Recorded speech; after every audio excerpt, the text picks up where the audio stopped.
Le retour dans mon propre corps fut tel un violent coup de poing dans l'occiput. Qu'est-ce qui avait pu trahir ainsi ma présence dans la tête de cet homme frustre? J'étais pourtant persuadé d'avoir été particulièrement discret durant ma surveillance visionnesque. Comment le capitaine Lovelace avait-il pu me détecter? Avait-il quelque pouvoir psychique sous le coude que je n'ai su anticiper? Si tel était le cas, alors il cachait très bien son jeu. Quel idiot je fais! Un moment je m'auto-persuadais que sa dernière phrase « J'espère que tu as aimé ce que t'as vu » s'adressait simplement à son reflet dans le miroir. Mais j'étais conscient de me leurrer en le pensant car ça n'aurait eu strictement aucun sens.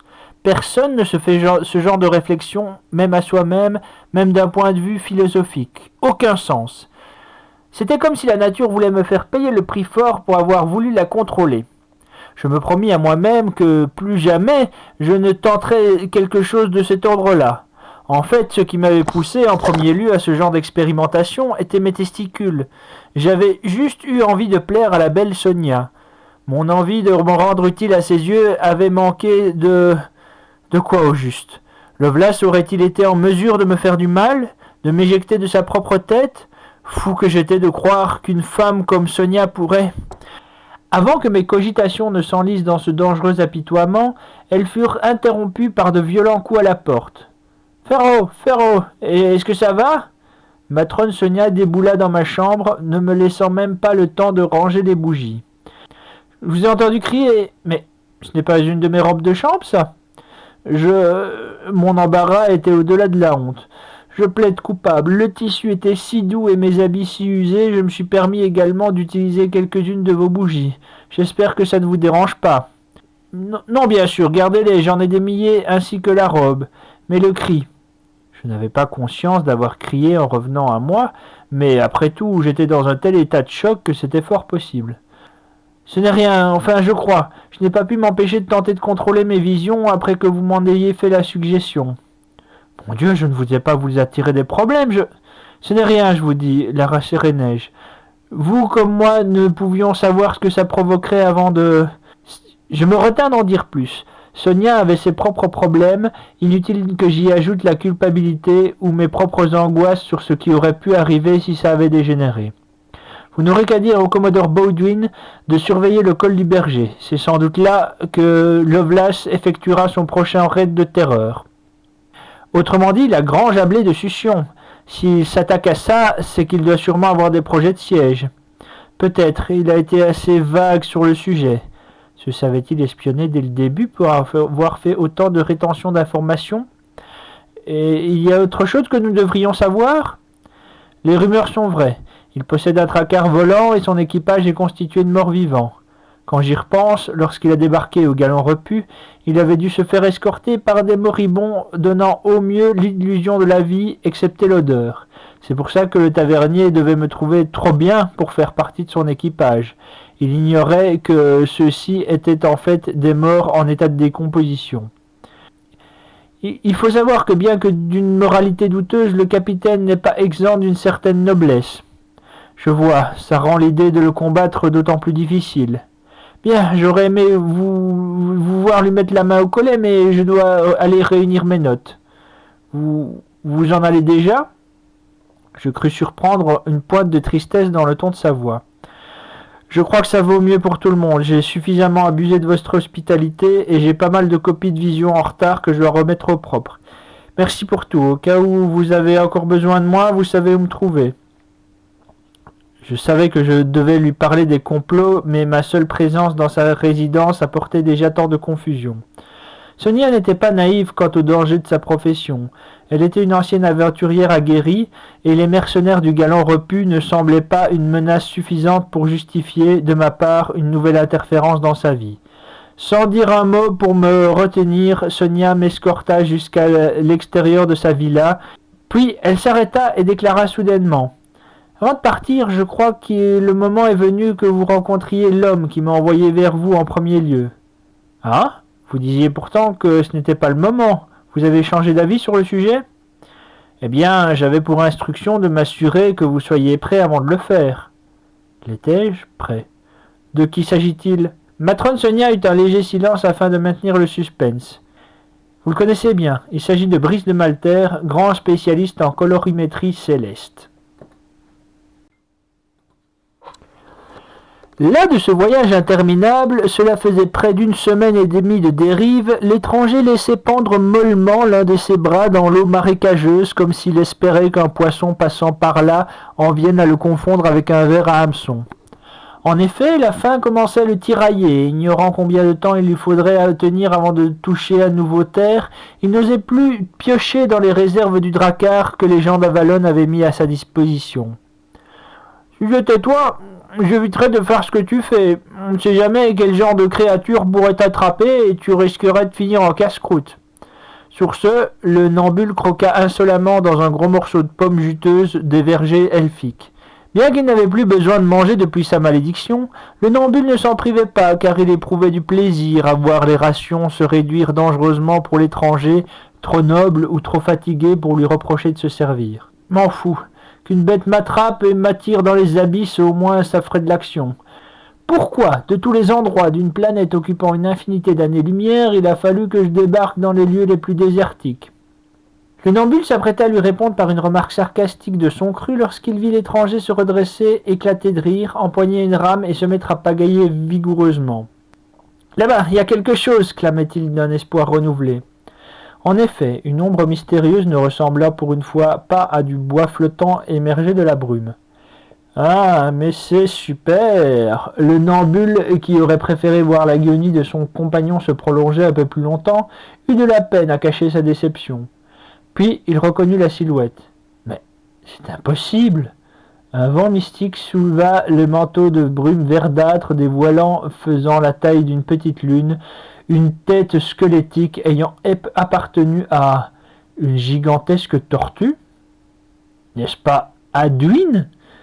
Eh ben, je t'ai connu en meilleure forme, ma vieille. Adwin.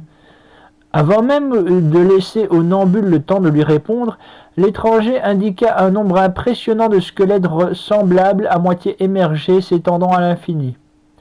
Il y en a d'autres, et ce sont des squelettes d'éléphants qu'elles ont sur le dos ou je me trompe ? Nous sommes tombés, sans jeu de mots, en plein sur le cimetière d'éléphants des tortues cosmiques. Mais je croyais que c'était une légende. N'es-tu pas celui qui m'a dit justement que c'est à Paradigme que finissaient les légendes ? Si, c'est juste que je pensais que Adwin était unique et serait épargnée par la vie. Elle semblait si inébranlable, si intemporelle. Mais elle et ses contreparties alternatives ont toutes traversé les strates dimensionnelles pour mourir au même endroit. Ici. C'est flippant. Génial, on a débarqué dans un cimetière de tortues, ça veut dire qu'on ne trouvera plus rien ici. Ah, peut-être pas, aussi étrange que ça puisse paraître, Adwin, dans chacune de ses versions, était un monde habité par une civilisation avancée. Elle comprenait des mages et même quelques techniciens. Avec un peu de chance, nous pourrions y trouver des sorts de téléportation, une machine volante, de la nourriture pas piquée des vers, des faillots en boîte peut-être, ou même rien qu'une boussole, ça serait quelque chose. Tu as raison, il faudrait que j'arrête d'être aussi fataliste. Tu m'es d'un grand réconfort. Merci. Le Nambule n'en revenait pas de s'entendre dire ça. Il ne comprenait pas non plus ce qui l'avait poussé à parler si spontanément de la civilisation sur Adwin, car sans les informations adéquates, quiconque aurait contemplé ces squelettes n'y aurait vu que ce qu'ils étaient, des squelettes de tortues avec, sur leur dos, 4 éléphants morts soutenant un grand plateau désert dont le sommet restait invisible depuis le sol.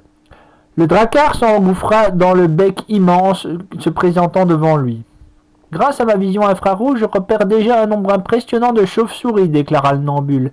S'il y a de la vie, c'est qu'il doit y avoir à manger quelque part, sinon elles ne seraient pas aussi nombreuses. Si elles ne se mangent pas entre elles, peut-être se contentent-elles de moisissures. Quoi qu'il en soit, rien que leur présence, ça fait de la nourriture pour nous. Tu marques un point. Nous n'avons plus assez de vivres pour tenter de faire demi-tour de toute façon. Allez à Jactaès. » Alors, pendant près de 3 jours, nos amis naviguèrent au jugé dans l'obscurité, se laissant guider par les cris réverbérés des chauves-souris, entre les côtes colossales d'Adwin. Quand soudain, le Nambule et sa vision infrarouge se mit à pointer un espace libre entre les côtes planétaires. Là! Le Nambule venait de découvrir, et c'est le cas de le dire, une faille dans la carapace, à travers l'espace intercostal d'Adwin, de laquelle perçait enfin de la lumière verdâtre de l'extérieur. Elle semblait être la silhouette découpée d'un squelette d'oiseau géant. Ou d'un dragon. La chose était à l'arrêt, mais semblait capable d'entrer en mouvement, si l'on croyait les nombreux rouages avoisinants. C'était un module de cuivre d'une taille impressionnante, de la forme d'un donut de plusieurs mètres de haut. Bouleversé par cette vision à mon entrée dans le laboratoire, il me fallut un certain temps avant de prendre conscience, à son sommet, de la présence d'un être vivant qui y travaillait à la soudure avec application. Il avait des cheveux blancs et était pourvu de grosses lunettes d'artisan. Depuis le sol, à le voir aussi absorbé, tirant la loque de côté comme pour l'aider à la concentration, on aurait dit un gnome, ses draps sans cesse en train de bricoler des machines loufoques et quelquefois fonctionnelles. Ce n'est que lorsque la matrone Sonia s'autorisa tout sottement, afin d'attirer son attention, que la créature se redressa de sa position voûtée, et je compris mon erreur. « Matrone Sonia ? Quel bon vent vous amène ? Attendez, je descends. » Avec une vivacité insoupçonnée, il s'agrippa à une barre de pompier située au centre du donut et se laissa glisser jusqu'au sol. De près, il avait une taille élancée et imposante. En dotant ses lunettes, il dévoila des traits fins et obscurément beaux.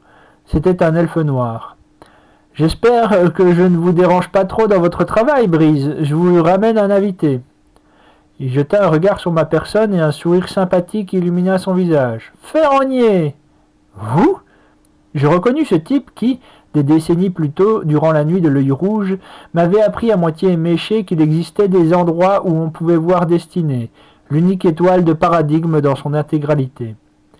Matrone Sonia, contente de voir que le courant passait entre nous, s'esquiva satisfaite. « Bon, je vais vous laisser les garçons, vous devez avoir beaucoup de choses à vous raconter. » Il ne parut même pas se soucier de la sortie de Sonia, son attention accaparée par ma personne. « Ferronnier, ça va faire bien 20 ans que j'attends ce moment. » Étrange, pourtant, comme tout le monde en ville, vous saviez où j'habitais, alors pourquoi ne pas être venu un mois plus tôt?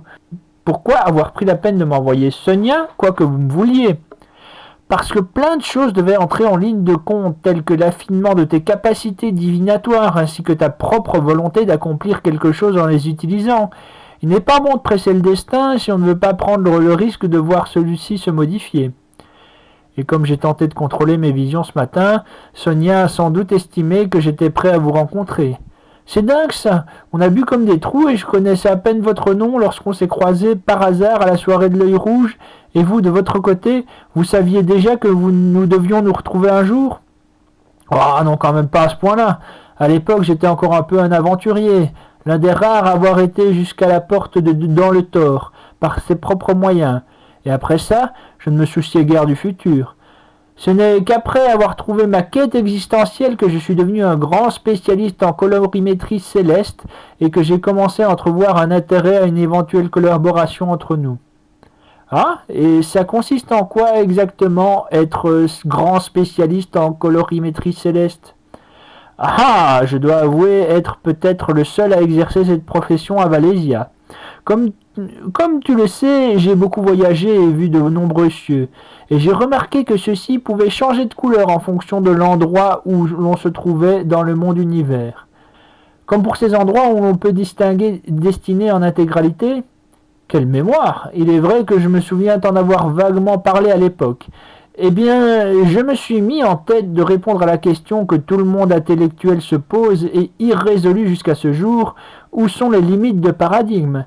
Eh bien, en me basant sur mes propres expériences d'ex-baroudeur, en partant de la couleur d'un ciel, en calculant la disposition des pôles bordales et la dispersion de la lumière de son unique source, un schéma logique a commencé à se dessiner. Mais ce n'était pas encore assez suffisant. J'ai alors investi toute ma fortune pour pouvoir lire les ouvrages d'autres aventuriers. J'ai dépensé une fortune dans la récolte d'informations, j'ai même été jusqu'à vendre mes propres souvenirs les plus chers à la guilde de Mnemnos pour pouvoir acheter un laboratoire suffisamment grand afin de construire cet engin. La guilde de Mnemnos, n'est-ce pas cet endroit légendaire à la situation inconnue où les gens font des commerces de souvenirs afin de les vendre aux enchères à des pachas incapables de vivre des aventures autrement que par procuration? Oui, Dit comme ça ne semble pas très rigolo, mais la préservation de mon intimité est bien moindre au regard de ma grande œuvre. Il tendit les bras en désignant l'entièreté de l'appareillage.